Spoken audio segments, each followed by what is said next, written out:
Assalamualaikum warahmatullahi wabarakatuh. Shalom, Om Swastiastu, Nama Budaya, salam kebajikan untuk kita semua. Pertama-tama izinkan saya untuk memperkenalkan diri saya. Nama saya Laras Hati Yuda Lestari dari Fakultas Hukum Universitas Nasional dengan nomor induk mahasiswa 223300516022.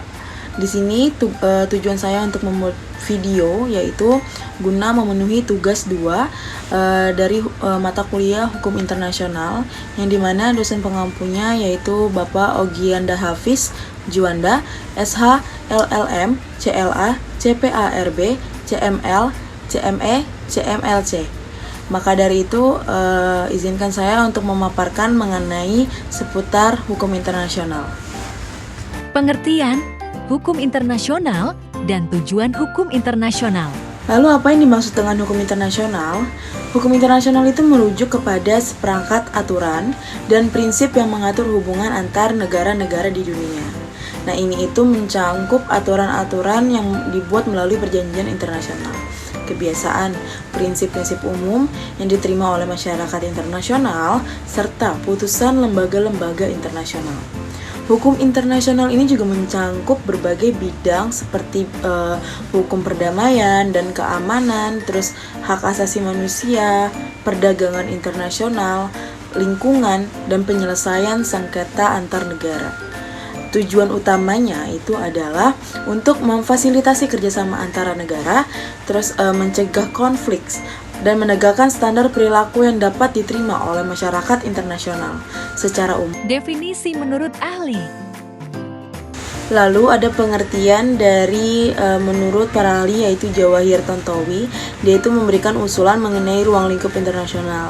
Jadi definisinya itu yaitu suatu peraturan hukum yang memiliki cakupan yang luas yang terdiri dari prinsip-prinsip, peraturan-peraturan, dan kebiasaan internasional tentang tingkah laku negara-negara dalam hubungan internasional yang terkait untuk mematuhi dan melaksanakannya.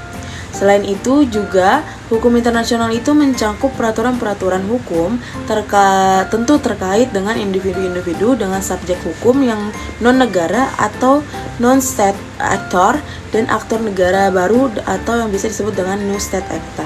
Subjek hukum internasional.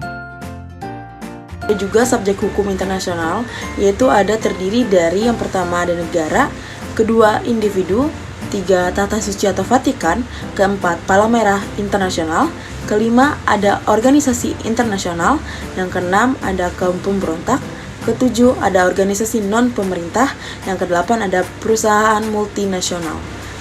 Lalu saya akan membahas mengenai apa itu prinsip hukum penyelesaian sengketa. Prinsip hukum penyelesaian sengketa itu ada beberapa macam. Yang pertama itu non-use force atau tidak boleh menggunakan kekerasan bersenjata. Yang kedua, ada non-intervensi, tidak boleh campur tangan.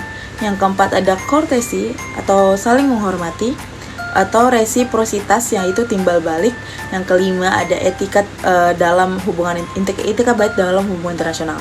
Menurut pasal 33 Piagam PBB itu memberikan cara penyelesaian sengketa damai atau tercapai bersifat sukarela dan tidak berisi keharusan agar suatu negara itu memiliki prosedur tertentu. Yaitu yang pertama dengan negosiasi atau jasa-jasa baik dan mediasi, angket atau menggali fakta-fakta yang ada, konsiliasi, terus ada juga prosedur organisasi nasional atau badan regional. Yang keenam ada penyelesaian hukumnya juga.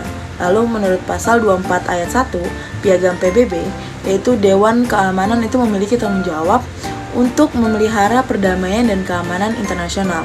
Lalu juga Dewan Keamanan itu dapat menyelidiki setiap perselisihan atau situasi apakah kecenderungan akan membahayakan keamanan dan perdamaian. Itu terjadi ada di pasal 34 Piagam PBB. Lalu di pasal 99 Sekretariat Jenderal itu meminta juga untuk memperhatikan Dewan Keamanan untuk masalah yang mengancam perdamaian dan keamanan. Contoh kasus hukum internasional mengenai sengketa Laut Cina Selatan. Sengketa Laut Cina Selatan yang melibatkan klaim wilayah yang bersaing di kawasan tersebut oleh beberapa negara yaitu negara Tiongkok, Filipina, Vietnam, Malaysia, dan Brunei. Nah, kawasan ini itu memiliki kekayaan alam yang melimpah seperti sumber daya alam dan jalur perdagangan laut yang strategis. Nah, kasus ini itu memuncak pada upaya klaim Tiongkok atas sebagian besar Laut Cina Selatan melalui peta 9 garis putus-putusnya yang tidak diakui secara internasional. Nah, Filipina ini sebagai pihak yang terkena dampak langsung dari klaim Tiongkok itu mengajukan gugatan ke Pengadilan Arbitrase Internasional pada tahun 2013 untuk menentang klaim wilayah maritim Tiongkok. Nah, di tahun 2016, Pengadilan Arbitrase Internasional ini juga memutuskan bahwa peta 9 garis putus-putus Tiongkok itu tidak memiliki dasar hukum yang kuat menurut Konvensi Perserikatan Bangsa-Bangsa tentang Hukum Laut atau UNCLOS. Jadi putusan ini itu juga menyatakan bahwa Tiongkok itu tidak memiliki klaim historis yang memberikan hak eksklusif atas sumber daya di wilayah yang disengketakan. Meskipun Tiongkok itu menolak untuk mengakui keputusan pengadilan dan tetap mempertahankan klaimnya, putusan tersebut itu menjadi penting dalam konteks hukum internasional. Karena apa? Karena menegaskan prinsip bahwa klaim wilayah itu harus sesuai dengan UNCLOS dan prinsip-prinsip laut internasional. Jadi penyelesaian sengketa laut Cina Selatan ini melalui hukum internasional ini di Pengadilan Arbitrase Internasional untuk membantu menegaskan prinsip-prinsip hukum laut internasional yang dimana mengatur klaim wilayah.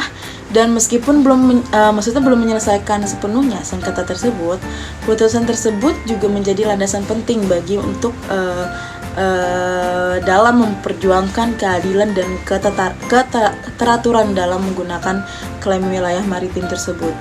Jadi itu adalah contoh dari kasus yang akan saya bawakan mengenai hukum internasional. Nah, sekian pemaparan materi yang bisa saya sampaikan mengenai dari pengertian sumber dan prinsip serta contoh kasus mengenai seputar hukum internasional.